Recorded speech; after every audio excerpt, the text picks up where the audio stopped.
Le thème de ce matin, comment casser les malédictions en Jésus-Christ. Deutéronome 18 nous déclare, car c'est lui que Jésus, en dit l'Éternel, ton Dieu, a choisi entre tous les tribus pour qu'il fasse le service au nom de Jésus. Lui et ses fils à toujours, à perpétuité. C'est important. Le verset 9. Lorsque tu seras entré dans le pays que Jésus, ton Dieu, te donne, tu n'apprendras point à imiter les abominations de ces nations-là. Quand ne trouve chez toi personne qui fasse passer son fils ou sa fille, c'est-à-dire par le feu, la magie, personne qui exerce des métiers de divin, astrologue, d'augure, de magicien. Et je confesse ce matin, tous ceux qui ont participé à ces choses-là, qu'ils étaient dans les assemblées, s'ils l'ont fait, il faut briser, il faut brûler tout ce qui ne va pas. Si vous avez touché à la sorcellerie, que vous avez donné votre vie à Jésus, combien de chrétiens, ils retombent dans le même piège? Parce que Satan leur fait croire qu'il est mal dans ta peau. Lorsqu'on est en Christ, il faut que ces choses disparaissent, nos habitudes, c'est normal. Mais lorsqu'on marche avec Jésus-Christ, l'ennemi ne peut pas nous toucher. Il y aura des pensées, c'est tout à fait normal. Et c'est une parole très puissante, cette parole. Dans Deutéronome 18, verset 9. J'ai interdit maintenant, dans le nom de Jésus-Christ, ce qu'il en fait, qu'il brûle, qu'il les jette. S'il y a des choses qui ne vont pas, s'il y a de la sorcellerie où j'étais, c'est des choses qui ne vont pas. On n'est pas des religieux. Aujourd'hui, on est en Jésus-Christ. C'est pour ça qu'il y a des malédictions. On ne met pas en pratique la parole de Dieu entièrement. C'est dans l'Ancien Testament, mais c'est interdit, que ce soit ancien ou nouveau. Lorsque tu donnes ta vie à Jésus, tu n'as plus le droit de toucher ces choses-là. Autrefois, nous le faisons par ignorance. On le sait. On n'est pas dans l'ignorance. La parole le dit, le déclare. C'est interdit. Voilà qu'aujourd'hui, il y a beaucoup de gens qui touchent à la sorcellerie. Certains croyants. Et que c'est interdit. Un vrai croyant ne touche pas à ces choses-là. Il ne va pas voir des marabouts. C'est interdit. Mais on ne respecte pas la parole de Dieu. On fait n'importe quoi. Et on s'étonne que dans les familles, il y a des malédictions. Mais si tu es dans le Seigneur, nul ne peut te toucher. Mais si tu es dans le Seigneur et tu pratiques ces choses-là, ça ne sert à rien. Il y a que bien des personnes qui vont à l'église, qui pratiquent ces choses-là. Ils disent rien au pasteur et à la souffrance. Mais c'est normal qu'il y ait des batailles lorsqu'on donne sa vie à Jésus. L'ennemi n'aime pas la lumière, mais nous devons dénoncer ces personnes-là. Pour tous les croyants, je ne mets pas d'étiquette de croyants, beaucoup le font, des croyants, et c'est très dangereux. Il y a des malédictions, il y a des conséquences. Mais lorsque tu donnes ta vie au Seigneur, il n'y a pas de conséquences. Mais l'ennemi va faire tout pour te décourager. Il va te mettre des pensées, il va te mettre le sexe, il va te mettre la sorcellerie, tu vas aller voir les voyants, voilà le danger. Et Seigneur Jésus, je confesse, ceux qui ont touché à ça, si vous avez touché dans la semaine à ces choses-là, demandez pardon. N'attendez pas le dernier moment. Allez à l'église, soyez honnête avec la parole de Dieu, avec le Seigneur, avec les frères et sœurs. Ne faites pas n'importe quoi. Si vous avez été baptisé dans le nom du Seigneur, vous avez donné votre vie. Il y en a qui sont baptisés, ils retombent dans la sorcellerie. Je vous le dis. Parce que j'ai vécu ces choses-là. Il y a des conséquences. Mais lorsque l'on au Seigneur Jésus, il n'y a pas de conséquences. Mais il y aura des pensées qui vont essayer de vous rattraper, ne les écoutez pas. Il y aura des choses que le diable aime, le caca, aime le sexe, et toutes ces choses-là, il faut le refuser. Oui, quand tu es marié, c'est normal d'avoir des enfants. C'est tout à fait normal. Il n'est pas bon que l'homme soit seul. Il y a combien de célibataires qui sont bloqués, qui disent « je vais faire comme l'apôtre Paul », et ils font des casses en coups, ils continuent à voir des choses, la curiosité. Oui, et combien de fois nous cherchons sur Internet, et ils ne seront jamais libérés. par moments, ils vont prier, ils sont dans la parole avec des frères et sœurs, et par moments, ils vont faire les choses interdites. L'impudicité, c'est interdit. La magie, c'est interdit. L'impudicité, c'est lorsque vous rendez sincère. Un couple doit donner des enfants. C'est normal. Mais pas faire n'importe quoi avec le corps. Parce que nous sommes le temple du Saint-Esprit. Et c'est pas compliqué. La parole est simple. Elle est là. Ancien Testament, Deutéronome, c'est dans l'Ancien Testament. Non, c'est pareil. Ancien ou nouveau, parce que la parole n'a pas changé. Dieu n'a pas changé. Sa fondation n'a pas changé. Avant la fondation du monde, c'est lui qui a tout créé. Il a créé l'enfer pour le diable et ses démons. Si on ne veut pas ressembler aux démons, ne faites pas comme les démons. On vous dit souvent, le diable n'a pas de corps. Et quand tu leur parles de Satan, oh, Satan n'existe pas, c'est bon, Jésus a vaincu. Jésus, oui, il a vaincu l'ennemi.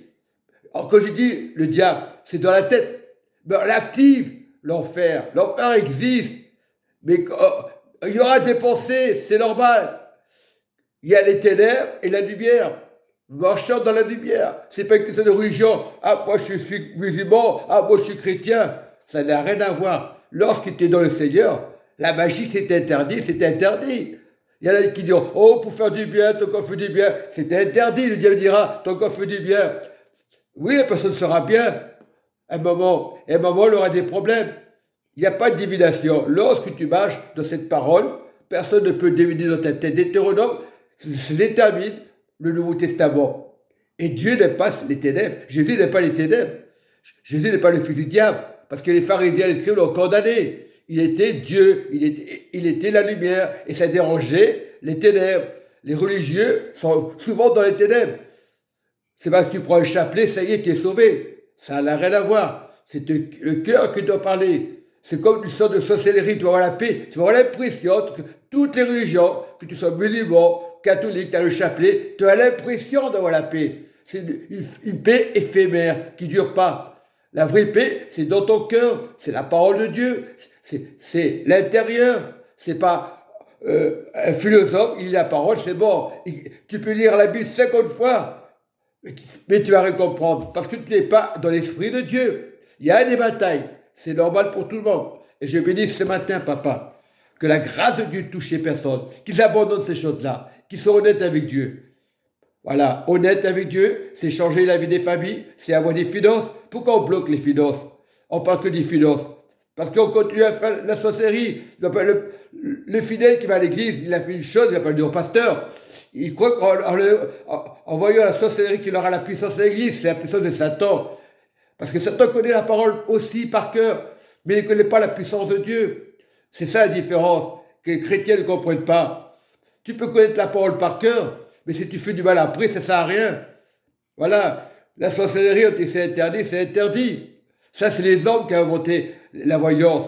Dieu n'a pas inventé la voyance. Et les gens disent, c'est bien, depuis que je vois le voyant, tout va bien. Non, tout va mal. Parce que le diable va faire croire à la guérison.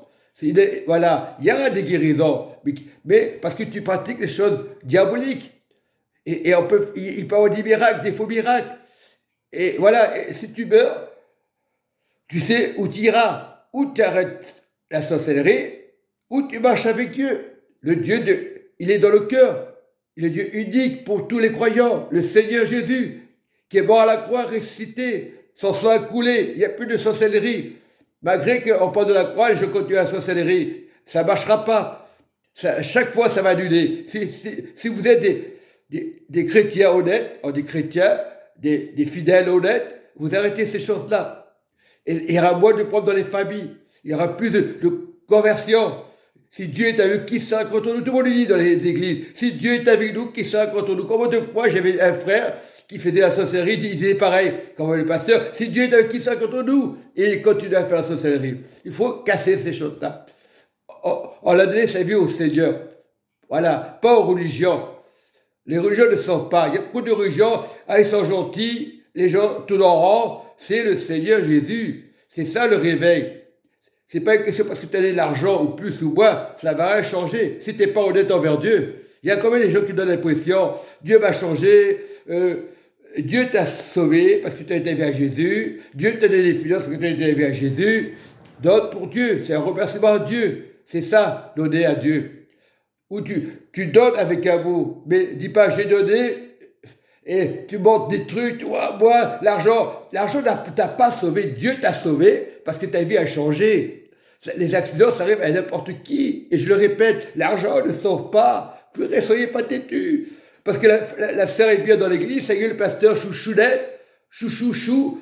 Non, on ne doit pas être des chouchous, on doit être le chouchou de Jésus. Parce qu'on veut se montrer. Tu as été fidèle dans ta récompense. Parce que pendant 5 ans, 10 ans, et ils parlent de Pierre, de Paul. Ils sont devant, ils sont contents, ils vont parler du Saint-Esprit. Mais moi, je peux parler du Saint-Esprit et pas être honnête, c'est pas la peine. Moi, je préfère être derrière que devant. Mais si c'est devant, mais s'il ne triche pas, gloire à Dieu. S'il triche, c'est pas mon problème, c'est l'affaire de Dieu. Dieu voit tout. Tu peux être bien dans l'église, qu'est-ce qu'il est fidèle celui-là? C'est pas porter du fruit, ça. Tu peux tomber malade, on va pas te voir à l'église, il porte pas du fruit celui-là. Arrêtez. On doit aimer tout le monde, qui que soit la personne. Oui, c'est honnête, il faut bien s'expliquer. Avant, j'étais dans le péché. Voilà, avant, j'avais plus d'argent. J'étais à découvert parce que je faisais n'importe quoi. Il y a même des chrétiens à découvert. L'argent, il faut la gérer. Donner pour Dieu, je vous dis.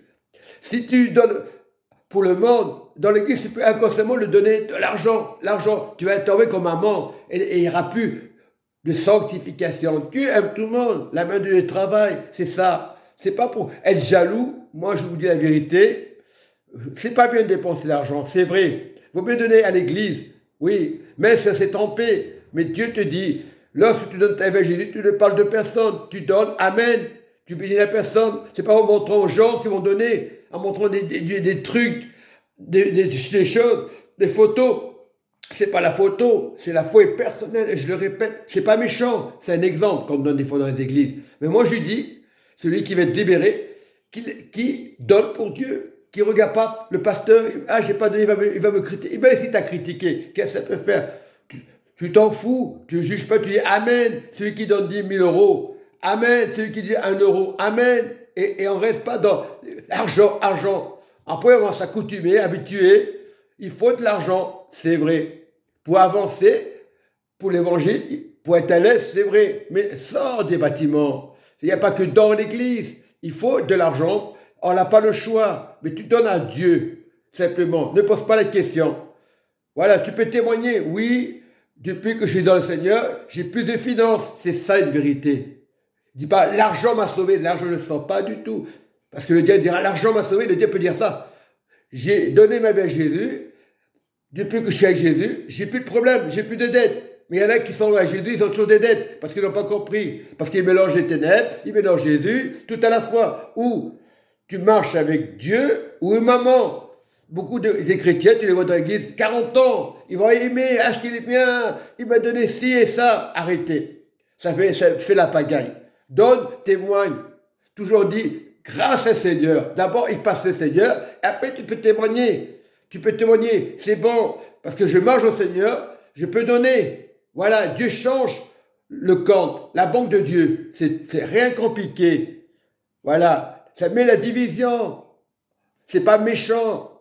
Voilà. Lorsque tu vraiment donnes ta vie au Seigneur, tu peux témoigner des choses, mais pas l'argent. Je suis désolé de la faire. L'argent appartient à Dieu. C'est facile de dire ça. On a tous des dettes, ou plus ou moins. On ne connaît pas la vie des personnes, l'histoire des personnes. Donne ta vie au Seigneur. C'est pas une histoire. Donne ta vie au Seigneur. On ne connaît pas la vie des familles, mais donne ta vie au Seigneur. Je ne cherche pas à dire ça. Je dis ça, c'est un exemple. Donc, nul n'est parfait à l'église. Nous prions qu'il n'y ait plus de la magie, plus de sorcellerie, plus de tricherie, que Dieu nous garde, il nous protège. En son nom, Jésus est bon, il est doux. C'est un papa doux.